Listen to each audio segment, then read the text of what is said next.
Hello students, welcome to आयुरेज। आइए आज समझते हैं मास धरा कला क्या है। मास धरा कला की व्याख्या आचार्य सुश्रुत ने शारीर स्थान में दी हुई है।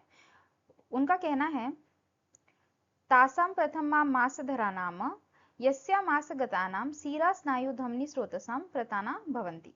मतलब आचार्य सुश्रुत का कहना है कि मास धरा कला ये एक ऐसी कला है जिसके अंदर सीरा, स्नायु, धमनी और स्रोतस, ये जो चार स्ट्रक्चर्स है ये प्रतान की तरह मतलब ही ब्रांचेस जैसे फैले हुए होते हैं। मतलब कि एक ऐसा मेम्ब्रेन है जिसमें कि सारे ब्लड वेसल्स, कैपिलरीज, सारे नर्व्स ये ब्रांचेस की तरह फैली हुई होती है। वो होती है मांसधरा कला।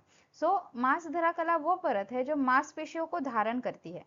मांसपेशियों को धारण करना है मतलब यहाँ पे मांसपेशियों से हम मसल्स फाइबर समझेंगे कि मांसधरा कला ये मसल्स फाइबर को धारण करके मतलब सपोर्ट करके हुए रहती है। दैट मीन्स कि मांसपेशियों में जो कला प्रेजेंट होती है मांसपेशियों के बीच में या मांसपेशियों के ऊपर, उसी कला को हम मांसधरा कला समझ सकते हैं।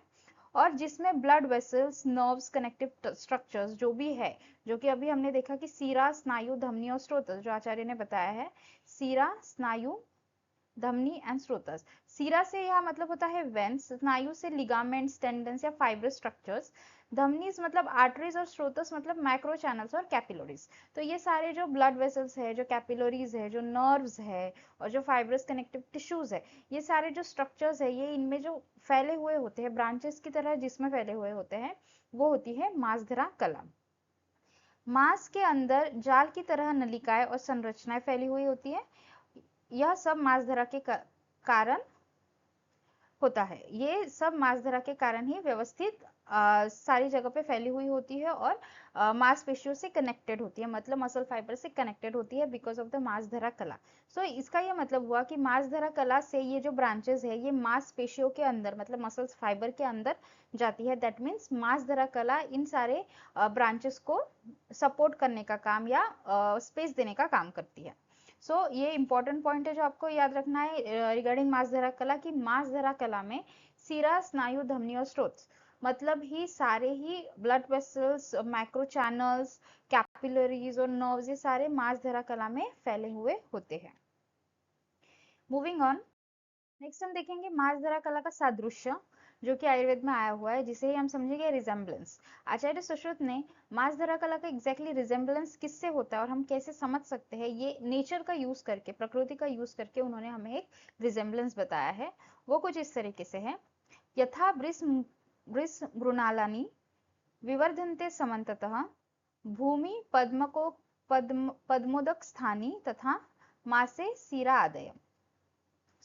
यहाँ आचार्य ने वृष मृणालिनी इससे मतलब लिया है कमल के वृष मृणाल का मतलब लोटस के रूट्स का।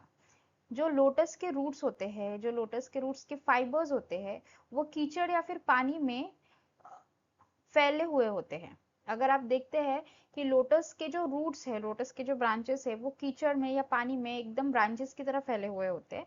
तो आचार्य सुश्रुत ने इसी चीज का एग्जाम्पल लेके मांसधरा कला के बारे में बताया है कि मांसधरा कला में भी उसकी ब्लड वेसल्स की और नर्व्स की और कैपिलरीज की जो शाखाएं है वो पूरी और फैली हुई होती है और वो फिर आगे जाके मांसपेशियों में एंटर करती है। उसी प्रकार मांसधरा कला के अंदर सीरा, धमनी, स्नायु आदि संरचनाएं चारों तरफ जाल की तरह फैली हुई होती है, ये आचार्य सुश्रुत ने बताया है। ये इंपॉर्टेंट पॉइंट है, आपको याद रखना है क्योंकि ये एग्जाम में पूछा जाता है कि मांसधरा कला को किस तरीके से उपमा दी गई है या फिर ये उपमा किस कला के रिगार्डिंग आई हुई है।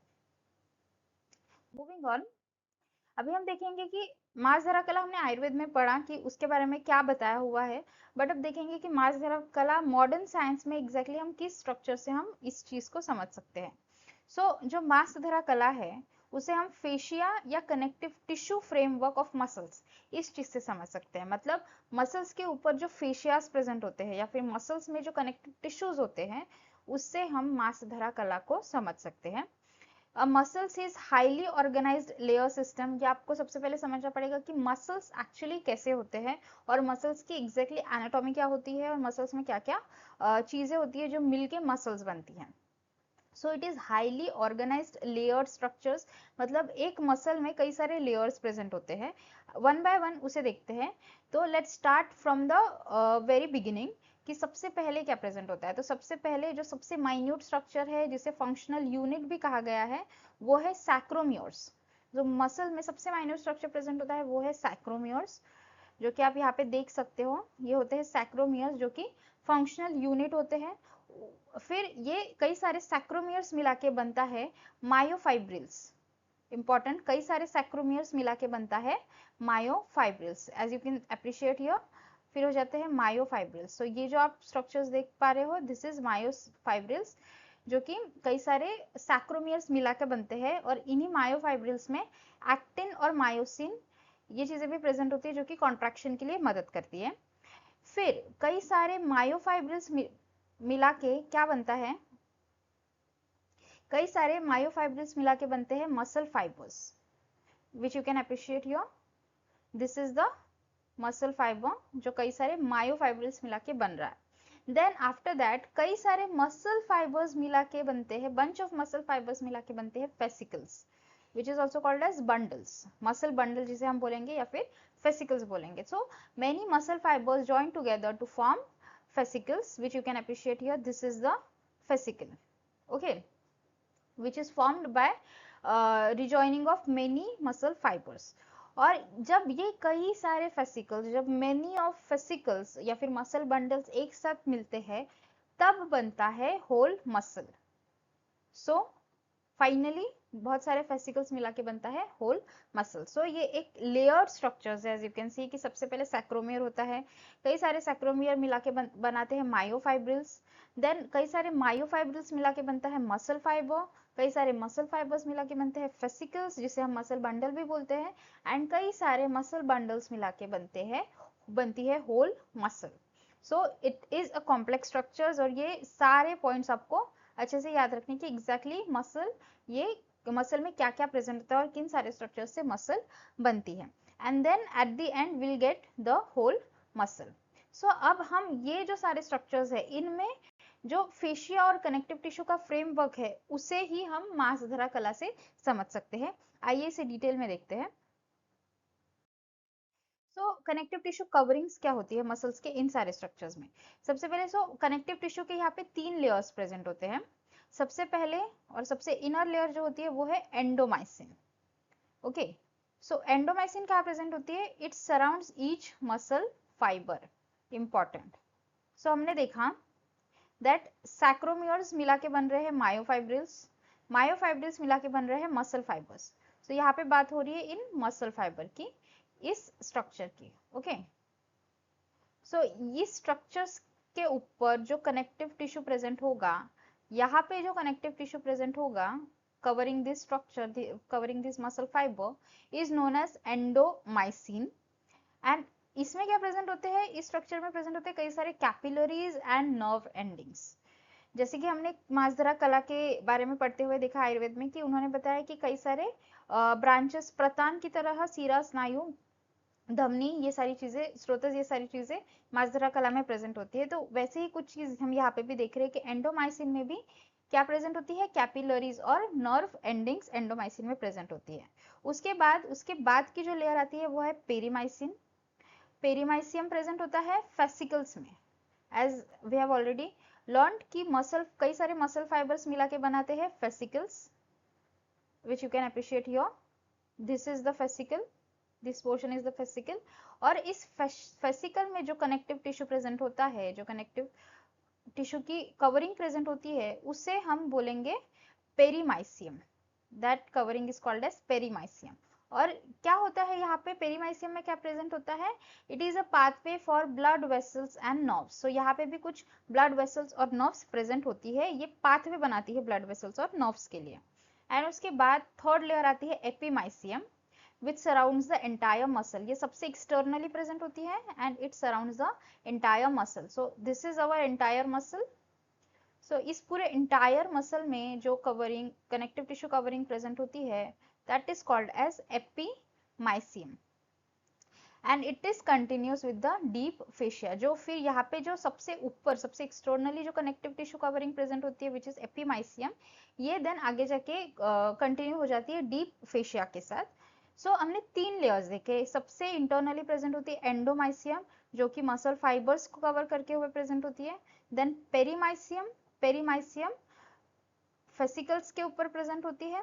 एंड एपीमाइसियम, एपीमाइसियम भी सबसे एक्सटर्नल लेयर होती है, उस ये एंटायर मसल को कवर करके प्रेजेंट होती है। एंड देन आगे जाके it get continuous with the deep fascia. Again a very important point कि एपीमाइसियम आगे जाके डीप फेशिया के साथ कंटिन्यू कर जाती है।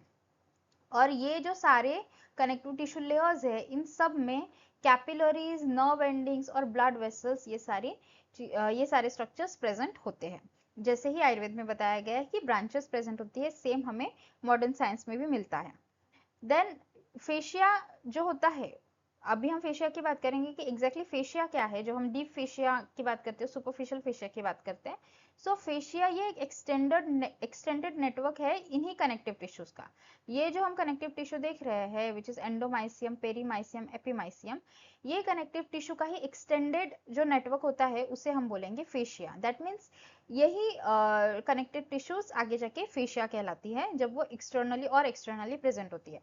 तो दो फेशियाज हमें देखने को मिलती है, first is superficial fascia and second is deep fascia.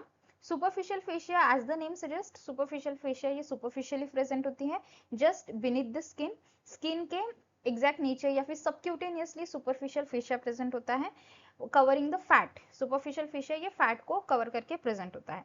And fat के बिनीथ, फैट के भी नीचे जो फेशिया प्रेजेंट होता है उसे बोलेंगे हम डीप फेशिया, जो कि मसल्स को कवर करके प्रेजेंट होता है।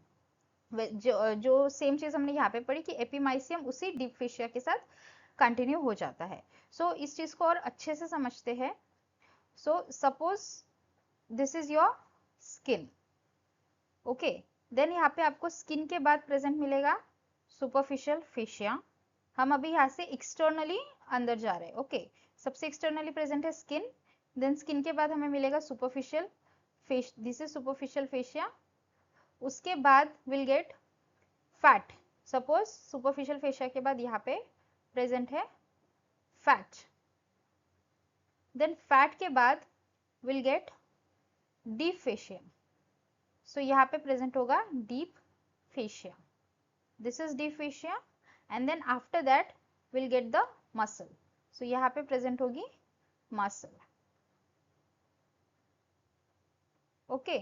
सो as you can appreciate here, ये जो डीप फेशिया है ये एग्जैक्टली मसल के ऊपर प्रेजेंट होता है, मसल को कवर करके प्रेजेंट होता है।